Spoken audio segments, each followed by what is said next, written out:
बिस्मिल्लाहिर्रहमानिर्रहीम। अस्सलामुअलैकुम, this is Munir Ahmad. Dear students, हम किंगडम प्रोटेस्टा को डिस्कस कर रहे हैं। इससे पहले जो लेक्चर्स हुए उसमें हमने किंगडम प्रोटेस्टा का इंट्रोडक्शन किया कि किंगडम प्रोटेस्टा क्या है और इसका नाम प्रोटेस्टा क्यों है, और इस किंगडम में कौन से ऑर्गेनिजम्स हैं और उन ऑर्गेनिज्म की कैरेक्टरिस्टिक्स क्या हैं उनको हमने डिटेल से डिस्कस किया। और इस किंगडम में जो ऑर्गेनिजम्स हैं उनको हमने 3 मेजर ग्रुप्स में डिवाइड किया था। डियर स्टूडेंट्स, वो कौन से ग्रुप्स थे? तो डेफिनेटली आप यही कहेंगे कि सर एक था एनिमल लाइक प्रोटिस्ट्स जिनकी कुछ कैरेक्टरिस्टिक्स एनिमल्स की तरह थी, ठीक है। दूसरे ग्रुप का नाम था प्लांट लाइक प्रोटिस्ट्स, क्योंकि उन प्रोटिस्ट की कुछ कैरेक्टरिस्टिक्स प्लांट्स की तरह थी। और थर्ड वन था फंजाई लाइक प्रोटिस्ट, यानी उनकी कुछ कैरेक्टरिस्टिक्स फंजाई की तरह थी। और फिर हमने पहली कैटेगरी यानी एनिमल लाइक प्रोटिस्ट को डिटेल से डिस्कस करना शुरू किया था कि एनिमल लाइक प्रोटिस्ट क्या हैं, इनको एनिमल लाइक प्रोटिस्ट क्यों कहते हैं, और इनमें एनिमल्स की तरह कौन सी कैरेक्टरिस्टिक्स हैं, ये हम डिस्कस कर चुके हैं। फिर एनिमल लाइक प्रोटिस्ट को फर्दर 5 ग्रुप्स में डिवाइड किया था on the basis on what? Basis on locomotory organ. एक को हमने नाम दिया था ज़ूफ्लैजिलेट्स, सेकंड वन को नाम दिया था amoeboid protozoa, foraminifera, ciliates and apicomplexans. इन 4 ग्रुप्स को हमने 1 बाय 1 डिटेल से डिस्कस कर चुके हैं। अगर आपने ये लेक्चर्स नहीं देखे तो पहले तो मैं ये रेकमेंड करूंगा कि उन लेक्चर्स को लाजमी देखें, ताकि ये जो आज का लेक्चर है और इससे आइंदा के जो लेक्चर्स होंगे उनको समझने में कोई भी मुश्किल ना हो। आज हम इस ग्रुप को, जिसका नाम है एपीकम्प्लेक्सेस, एनिमल लाइक प्रोटिस्ट में एपीकम्प्लेक्सेस को डिटेल से डिस्कस करने जा रहे हैं कि एपीकम्प्लेक्सेस क्या हैं। इनका नाम स्पोरोजोन भी है।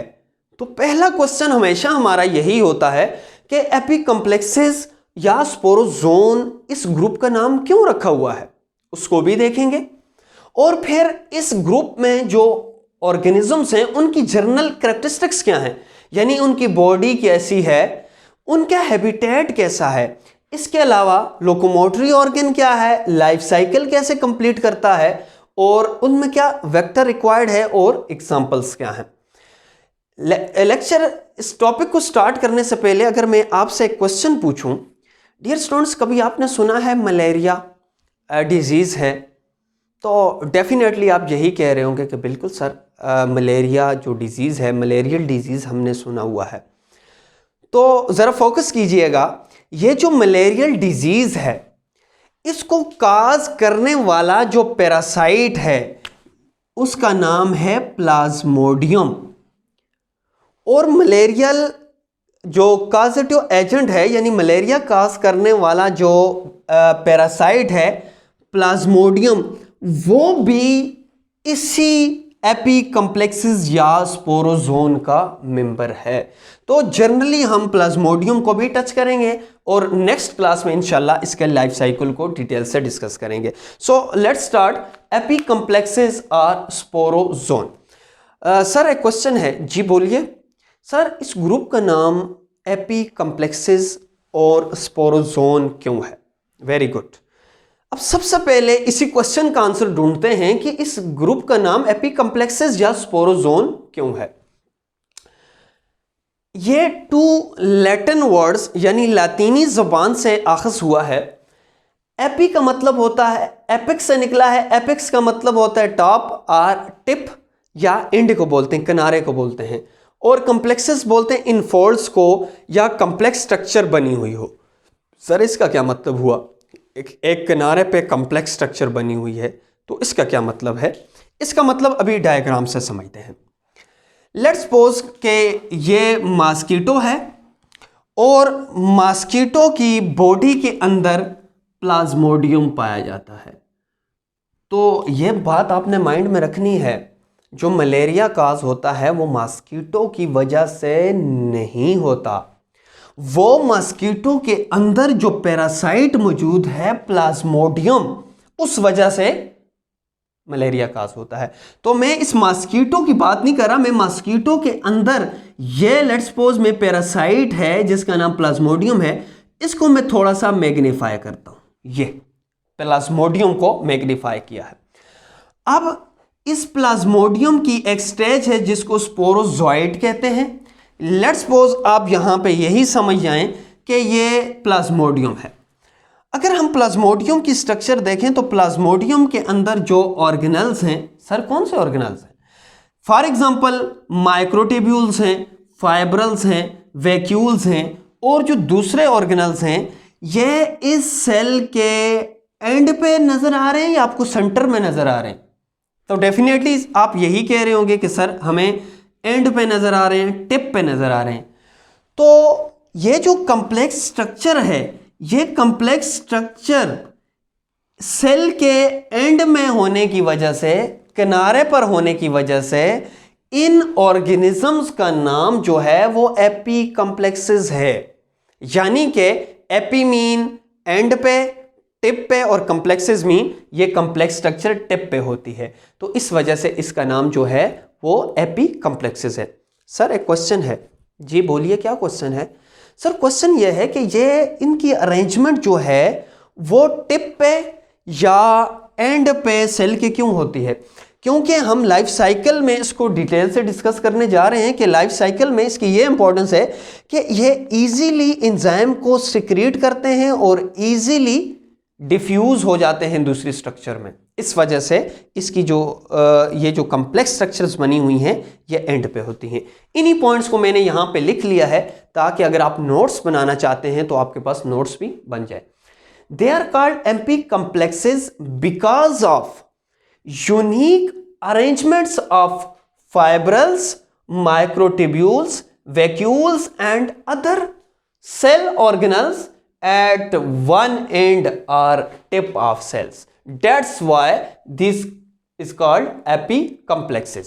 सर फिर एक क्वेश्चन है। जी बोलिए, क्या क्वेश्चन है? सर इसका नाम स्पोरोजोन क्यों है? एपिकॉम्प्लेक्सेस तो हमें समझ आ गई, स्पोरोजोन क्यों है? स्पोरोजोन स्पोर से निकला है, यानी कि because they produce spores in stage of life cycle. ये अपनी लाइफ साइकिल की डिफरेंट स्टेजेस में स्पोर्स बनाते हैं। अब आपके माइंड में ये भी क्वेश्चन है कि सर ये स्पोर्स क्या हैं? तो स्पोर्स इंशाल्लाह लाइफ साइकिल में डिटेल से देखने जा रहे हैं। अब इसके बाद इस ग्रुप में जो ऑर्गेनिजम्स हैं उनकी जर्नल कैरेक्टरिस्टिक्स को डिस्कस करते हैं। सबसे पहले डायग्राम से समझते हैं, देन फिर one by one in points को डिस्कस करते हैं।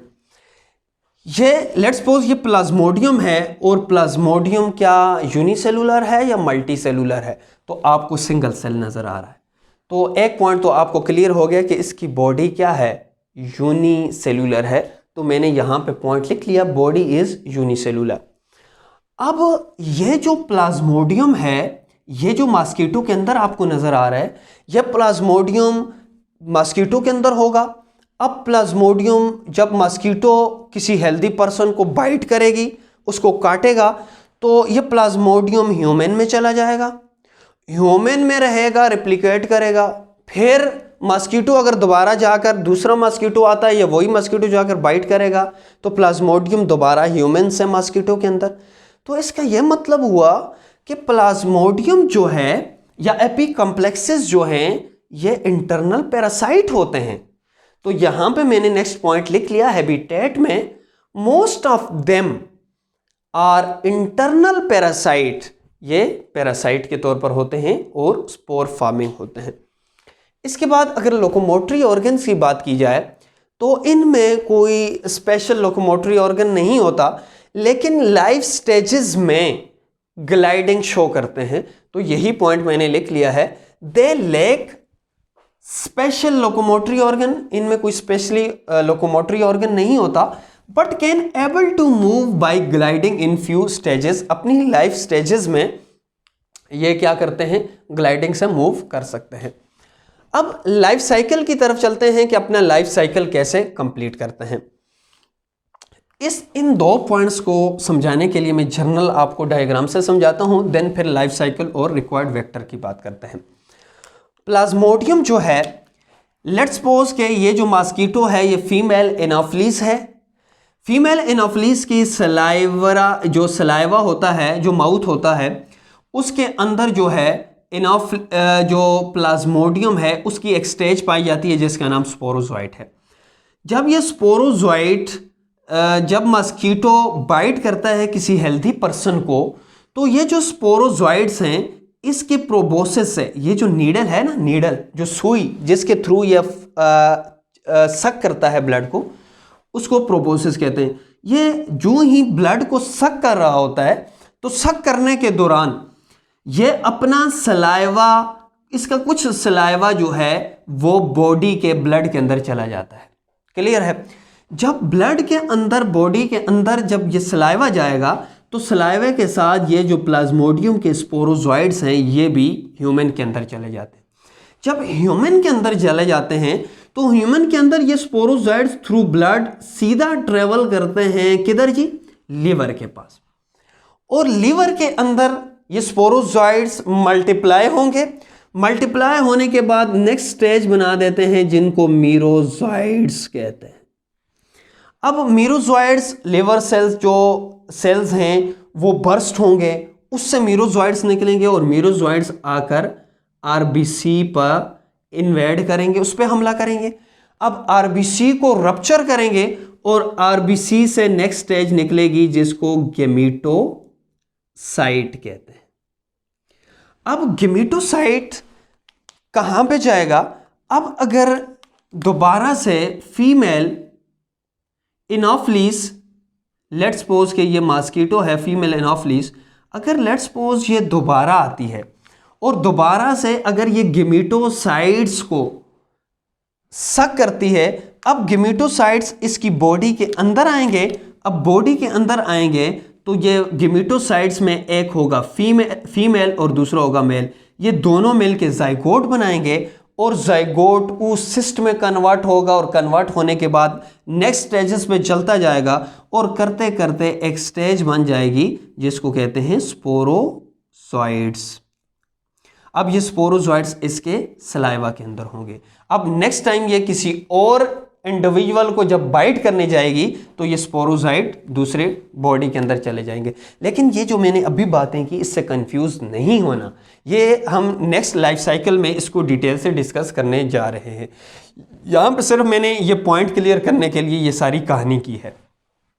अब लाइफ साइकिल में अगर आप देखें तो इसका लाइफ साइकिल जो है, यहाँ से स्पोरोजोइड्स ह्यूमन में गए तो इसका मतलब है ह्यूमन होस्ट पीस को चाहिए।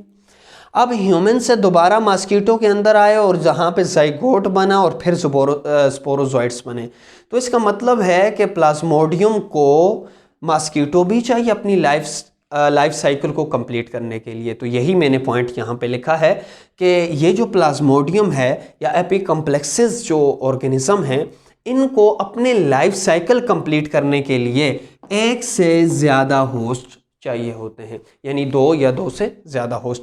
तो यही मैंने पॉइंट्स यहाँ पे लिख लिया है। Very complex life cycle and pass their life in 2 or more host, और अपनी लाइफ 2 या 2 से ज़्यादा होस्ट में गुजारते हैं।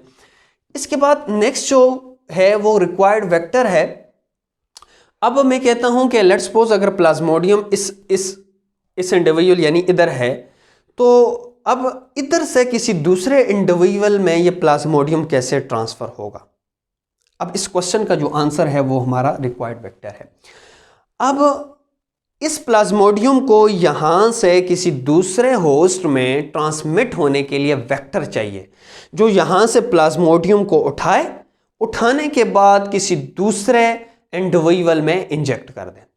तो उसके लिए हमारे पास वेक्टर चाहिए। तो वेक्टर प्लाज्मोडियम के केस में वो है फीमेल एनाफिलीज मॉस्किटो जो है। तो ये कहते हैं कि there spores are infective bodies and transmit host to host via vectors. Mosquito, इनको वेक्टर्स चाहिए एक होस्ट से दूसरे होस्ट लेके जाने में। और लास्ट में इसकी एग्जांपल्स की बात की जाए एपिकम्प्लेक्सेस या स्पोरोजोन्स की, तो एग्जांपल में बेस्ट नोन एग्जांपल जो है प्लाज्मोडियम है, और प्लाज्मोडियम क्या है, काज मलेरिया, जो मलेरिया को काज करता है। अब आपके माइंड में बहुत सारे क्वेश्चन होंगे कि सर आप बार बार फीमेल एनाफिलीज का नाम ले रहे हैं, तो फीमेल एनाफिलीज ही ब्लड को क्यों सक करती है, एक क्वेश्चन ये भी है।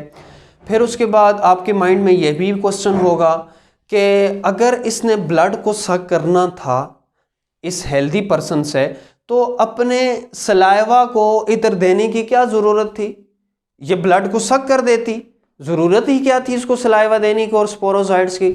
यह भी कंफ्यूजिंग क्वेश्चन है।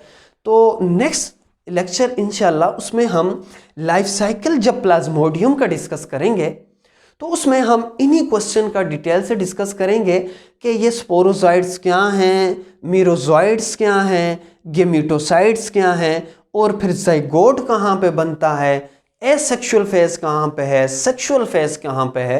तो इंशाल्लाह नेक्स्ट लेक्चर में डिटेल से डिस्कस करेंगे। तो अगर इस लेक्चर में आपको कोई भी कंफ्यूजन हो, कोई भी प्रॉब्लम हो, समझ ना आई हो, तो कमेंट सेक्शन में आप कमेंट्स लाजमी कीजिए। इंशाल्लाह नेक्स्ट लेक्चर में मिलते हैं, तब तक के लिए इजाज़त दीजिए। अल्लाह हाफिज़।